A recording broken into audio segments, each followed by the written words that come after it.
I thought I would take a break in my back garden because I've just deleted all my work on Excel. So I'm waiting for my boss to call me and hopefully I can get all my work back. I'm not very good with Excel. He also wants me to create another flowchart and I don't know how to do it. So I thought I'd take a break and come and say hello to you lot. How's everyone doing? What are you doing to adjust and make your lives wonderful? How are you getting on if you're living in a house or a flat with someone that's doing your head in? I hope you're getting out and being able to get some fresh air. And how are you doing if you're on your own and you wish you were with somebody that was doing your head in? I'm neither of them people. I'm on my own and I don't do my own head in. I love being on my own. I'm sitting around the back of my van today because I'm feeling like I don't want to speak to anybody. And the locals, they're really lovely. I swear all of them are over 100. Really nice, but I'm not talking. I've decided I'm not talking to another person, a single person today, so I thought I'd come and talk to you lot instead. Yeah, so a few of you have asked me what I do for a living and how I finance my lifestyle. So when I first went on the road 2 years ago, I had savings. So I lived off my savings until they went. And then last year I pretty much worked all year. This year I've got a little online job. So I'm working for somebody that I've known for about 30 years. And what they do is basically they help businesses improve increase their sales and their profits, their online businesses. So my job is to find clients for them to do that for. So I do that for about 30 minutes, 2 hours, as long as I want to, really, every day. And I get a set wage. It's a very minimal wage and it just keeps me ticking over each month. But I'm happy to live like that. I'm happy to live hand to mouth. In fact, I absolutely love it. You know, before I went on the road, I had a big 5-bedroomed detached house. My partner had loads of money and, you know, I designed the whole house myself. I had a great big kitchen, which was absolutely gorgeous with one of their massive big ovens that you could cook 100 things on at once. And I don't miss it. I don't miss any of that.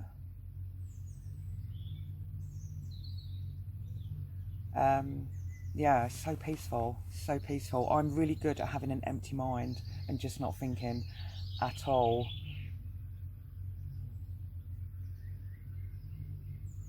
So how are you doing? Hello to everybody that's recently joined my channel. It's lovely to meet you virtually. My name's Angela, aka Fire Angel, and this is my journey, living in my van with my Foxy. The camera's probably not picking it up, but there's so many little sounds of nature even. Birds, tractor, I can see the tractor, horses over there, bumblebees. It's beautiful, absolutely beautiful.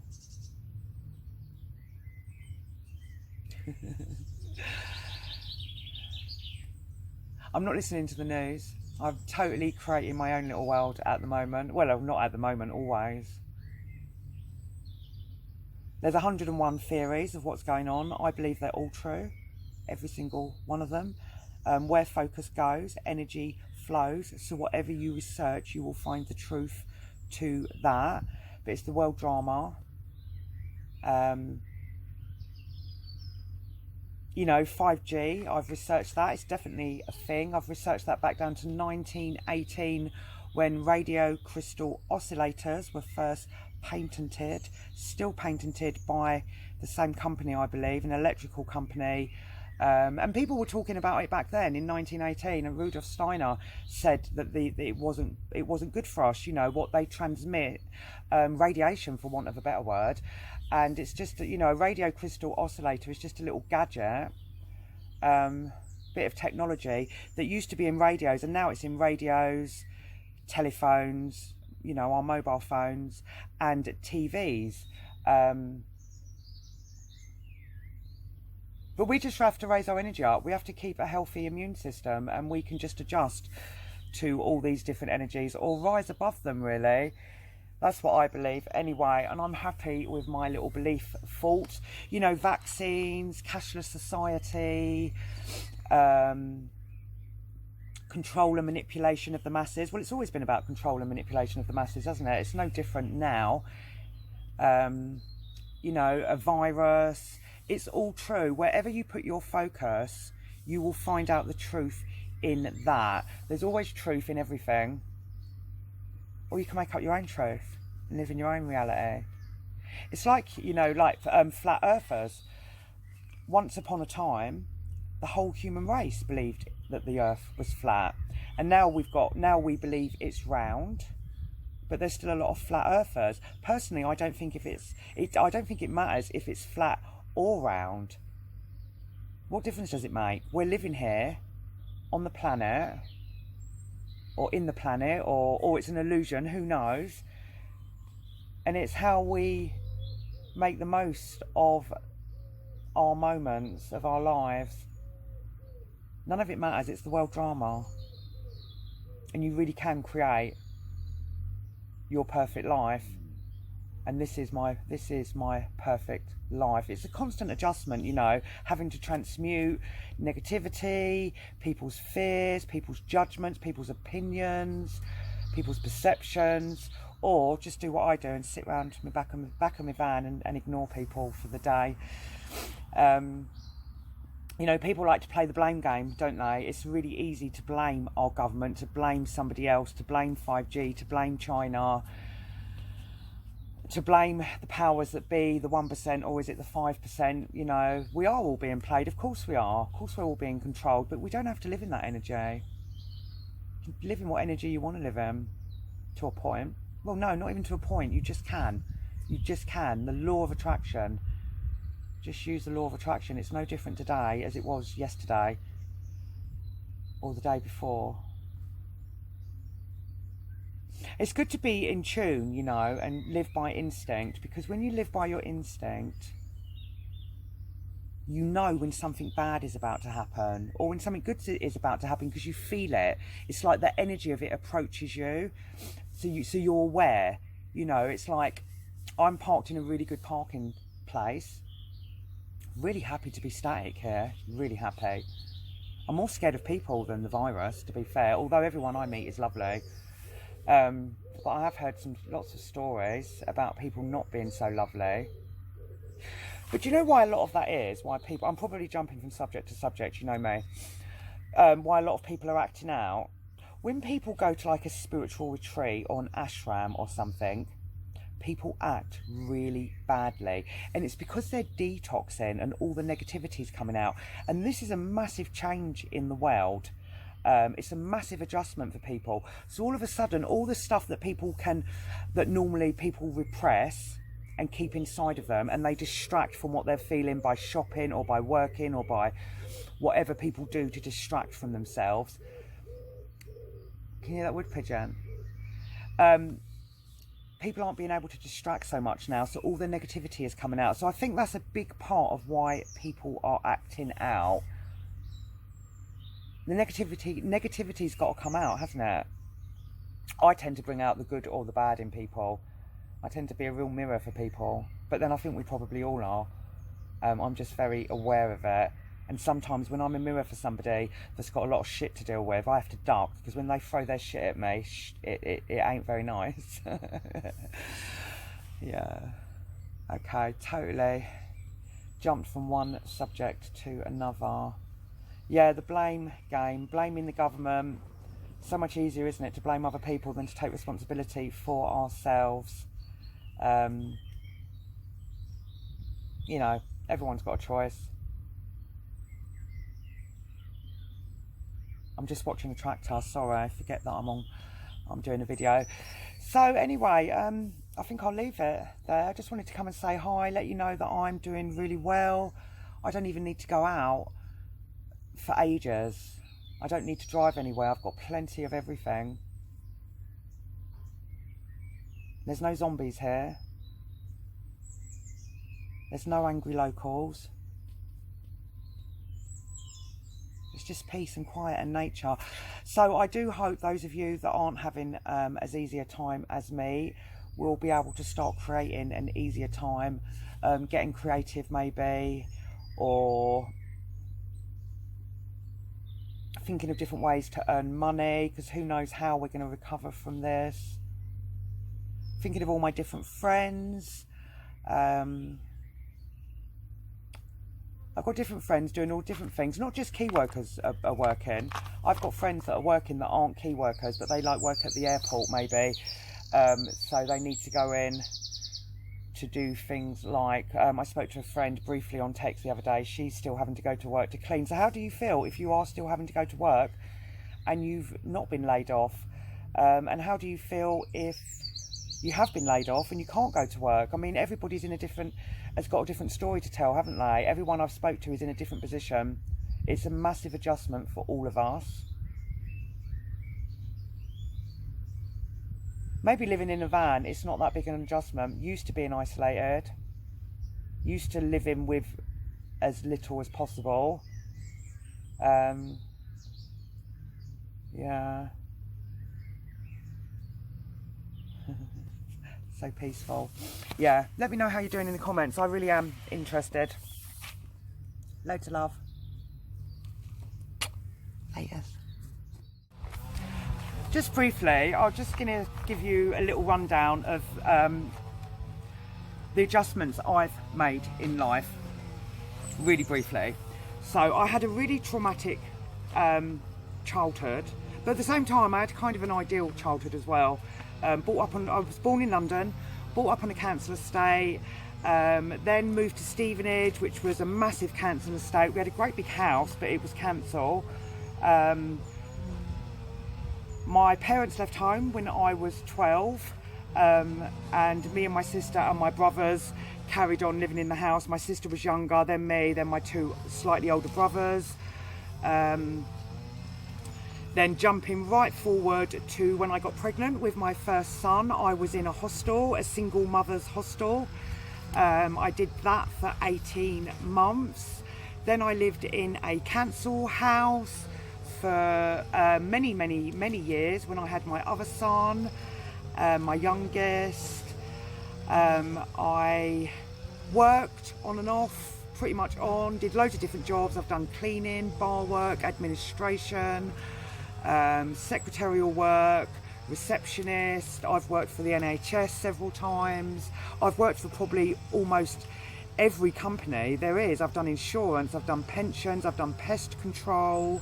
When I was younger, I was a really good horse rider. I was a professional horse rider. What else?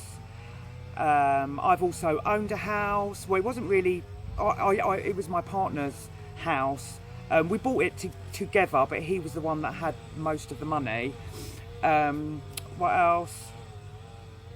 I've privately rented. I've trained to be a counsellor for 4 years. That was my actual favourite job. I've done catering. My very first job was in Wendy's, fast food restaurant, and last year I worked in 2 different restaurants / cafes. Yeah, I've done loads of stuff. So, and now I've got a little online job, and I'm learning about Excel. I didn't take any exams at school, so I didn't really go to school. I left school when I was around about 12. I just used to go in and see my friends. I pretty much truanted the whole time through school. I have done a business studies course, an A level, but I barely remember it. So yeah, adjusting. We can all adjust. I've adjusted my life a billion times. I've been in relationships. I've been single. I've mostly been in relationships. But since I've been on the road, I absolutely love being single.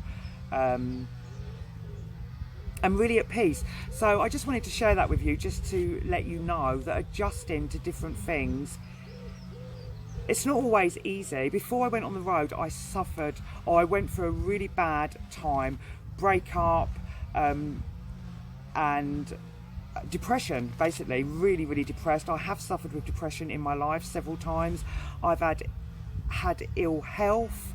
I keep myself healthy now. I have been doing for about 2.5 years by doing the Wim Hof Iceman breathing exercises.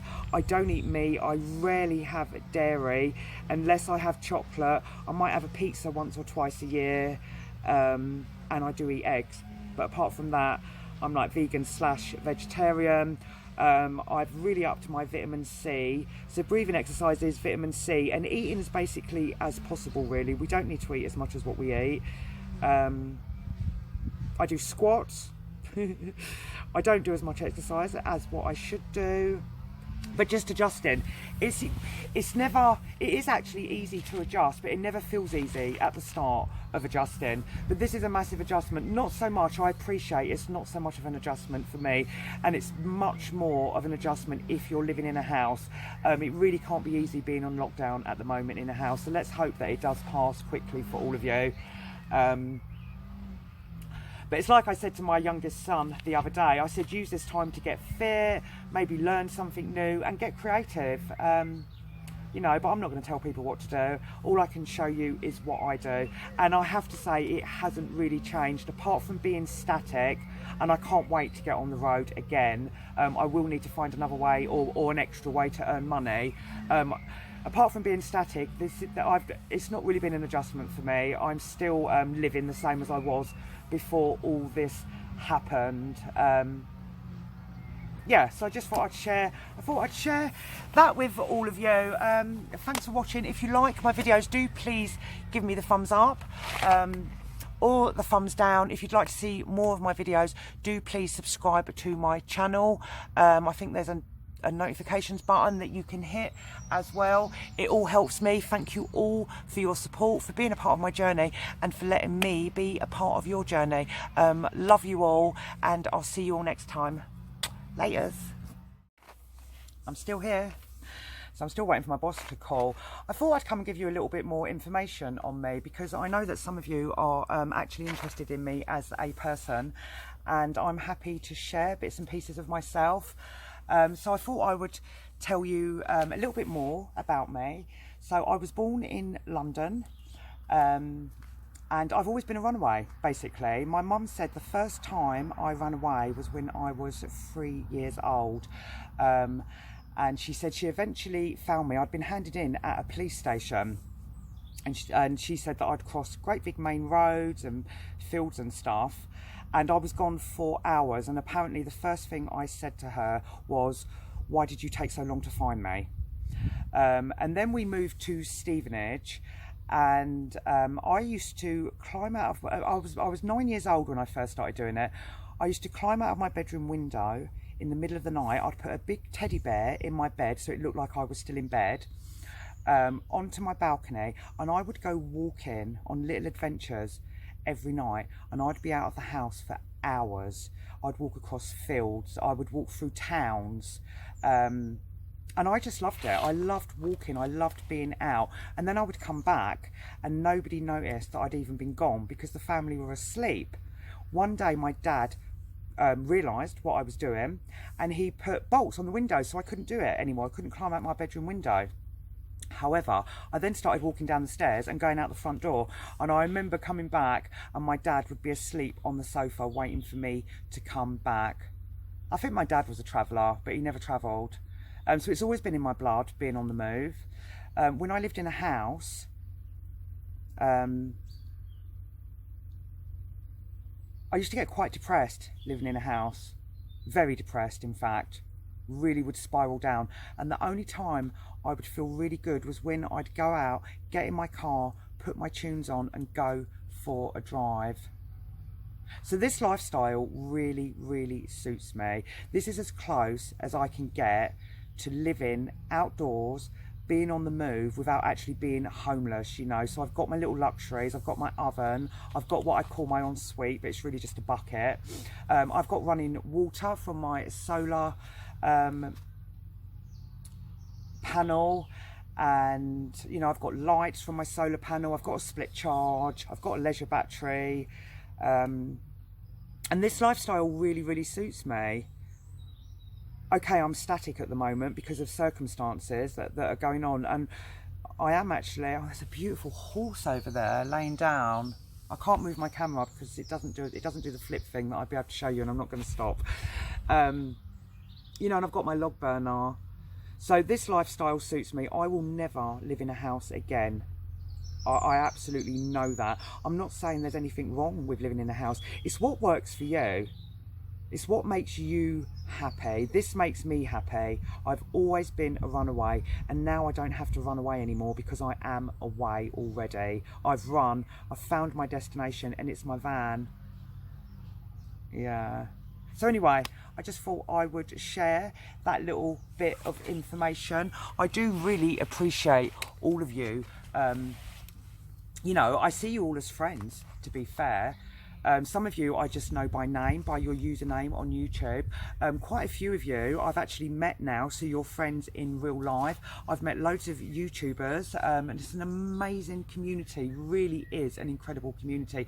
Everybody's different, and everybody accepts everybody as being different. None of us are the same. In fact, we really vary in who we are as people, but we just accept each other for who we are, and it's beautiful. I love that. I'm just watching the horses. So anyway, my boss still hasn't phoned me, so maybe I won't be working today, so I'm going to go and collect some wood just because I enjoy doing it. And I've got my saw as blunt as you like now. I am going to need a new saw soon, and that's what I'm going to be doing. So laters all of you, loads and loads and loads and loads of love. Thank you all for your comments. I can't remember if I've already asked you to like my video. I probably have, but anyway, you know what to do. Cheers, bye.